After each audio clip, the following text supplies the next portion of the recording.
So here I am, enjoying my beautiful Friday, thinking, you know what?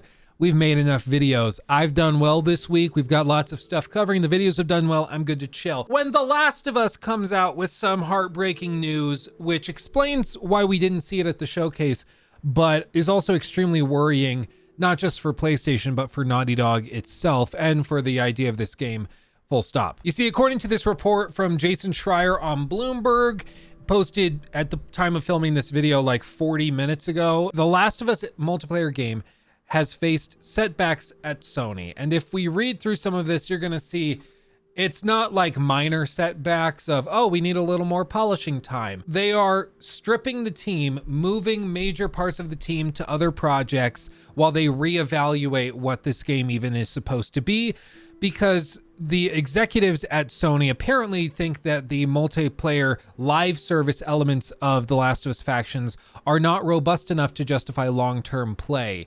So, in other words, they don't think they'd make enough money off of it, so they're having them go back to the drawing board. And this was actually kickstarted because Naughty Dog, half an hour before this article went up, posted this, which people thought was a little weird. And basically what happens a lot of the time is that somebody like Jason Schreier will write this article and be like, okay, I'm going to offer you the chance to comment. This is the piece I'm writing on your company. Do you have any response? And if they choose to respond or not, either way, they know it's coming so they can tackle it and figure out what they want to do or how they want to respond. So they got out ahead of this and posted this little tidbit saying, "The Last of Us fans, we know many of you have been looking forward to hearing more about our The Last of Us multiplayer game. We're incredibly proud of the job our studio has done thus far, but as development has continued, we've realized what is best for the game is to give it more time." Again, this isn't just like a delay for polish. This is much more, but more on that in a second. Our team will continue to work on the project as well as our other games in development, including a brand new single player experience, which is awesome. We look forward to sharing more soon. We're grateful to our fantastic community for your support. Thank you for your passion for our games. It continues to drive us. Really strange statement, but in light of this article posted by Jason Schreier, all of a sudden it makes a lot more sense, frankly. You see, Naughty Dog has been developing the multiplayer title for at least 4 years. It started as a complementary mode to The Last of Us Part 2, the single player game that released all the way back in 2020. I feel old already, but the creators grew ambitious and decided to spin it off into its own game. Now, it's no mystery that Sony is investing very heavily in live service games. It is the next step for PlayStation. I know some people are hoping it's just going to be like more God of War and Last of Us games, but actually the next phase of the PlayStation business cycle and model for the rest of this generation leading into next generation is based a lot on live service games. This little screen cap from Bungie Sales on Twitter, you should definitely follow him. Tons of really, really good stuff on the business side of the gaming industry.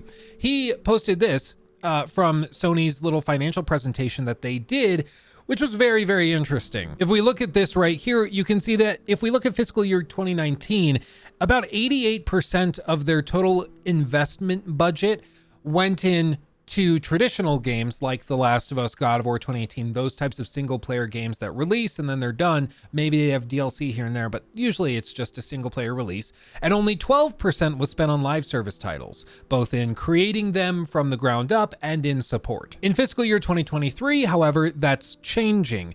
55% of their annual budget for PS5 investment is going into live service titles with a slight decrease in traditional game development. And then by 2025's fiscal year, they expect to be spending 60% of their total budget on live service titles. It's important to note, of course, as Bungie notes in his post, that if you look at the total amount, fiscal year 25 versus fiscal year 2019, the total spending on traditional games is probably going to be pretty similar. They're just adding a crap ton of money into live service games. I'm still a little bummed. I would wish that this would go into more single player games, but whatever. If these are going to make money and allow them to just get more stuff out, whatever. And frankly, if you watch the showcase from Sony a couple days ago, I mean, dear God Almighty, it was very, very clear what their focus is. It's all on live service, and their first party single player stuff is still going to be there, but they are really putting a lot of effort into the live service stuff, which is why it was really interesting in this article by Jason Schreier that he describes the Last of Us project as having all of these problems, specifically once Sony reevaluated it recently. Now, to be clear, in case it's not self-evident, what live service means is basically video games that are designed to be monetized beyond their initial sales through ongoing purchases like microtransactions, expansions, cosmetics, that type of thing. As part of Sony's push, it asked another one of its video game studios, Seattle-based Bungie, to evaluate the other live service games that are coming in its portfolio. Bungie evaluated the Last of Us multiplayer game, and they questioned its ability to keep players engaged for a long period of time, which has led the game designers over at Naughty Dog and within Sony to completely reevaluate the project. As part of that, they have scaled back the team working on the game after that evaluation, and while a small group remains on the project while the company reevaluates the direction, the game is not canceled, but it's been effectively postponed while those devs work on other stuff and they figure out what they're going to do with the game and if it even works anymore. Basically, what it seems happened is that Bungie devs looked at the Last of Us multiplayer game and decided that it didn't look as though it was going to be a game that lasted for years and years and years. It seemed like maybe it just didn't have enough replay value, or because of the narrative element they've spoken about being within it, they didn't think that it would be something people would play multiple times, or maybe they just didn't like the monetization strategy. They didn't think the cosmetics or whatever were good enough. Who knows? But Bungie's devs didn't think it was going to work as a long-term live service title. They told the bosses that, and now the bosses are coming down to Naughty Dog saying, you got to rework it, find a way to make this thing last longer, make us more money, otherwise it's no go. And listen, this explains why we didn't see the Last of Us factions at the PlayStation event. It wasn't ready. They reevaluated it and decided, hey, in its current form, it's not good, so let's just not show it in its current form. I understand that. I can get it. It still sucks, though. It just sucks that this thing's been in development apparently at least 4 years. It might have been in development for longer than that. And after 4 years, they still feel like they have to go back to the drawing board because they can't milk it enough. Like, it just sucks, man. It just sucks. 4 years is the amount of time it took them to get The Last of Us Part 2 put together after Uncharted 4.